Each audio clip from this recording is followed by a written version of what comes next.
Sir, ba't di ka pa babalik? Anong oras na to? Paano pag may emergency dumating? Di ko pa alam gagawin ko bago pa lang ako sa ER. Nurse! Tulungan niyo po ako, nurse! Yung tatay ko po, Sir, nurse, tulungan. Ano po nangyari kay tatay? Bigla lang siya bumagsak. Sabay, nawala na po siya ng malay. Ano na nga ba yung gagawin pag ganito yung pasyente? Tinuro lang yung nakaraan Nurse, eh. anong ginagawa niyo? Ba't di kayo kumikilos? Sir, wait lang po, wait lang po.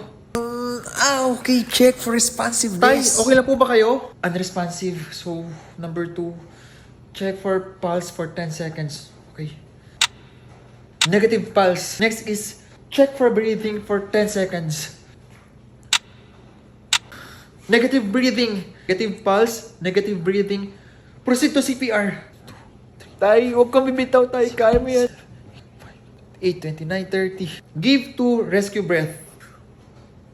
Darwin, anong nangyari? Sir, buti dumating na kayo. Ano sunod kong gagawin?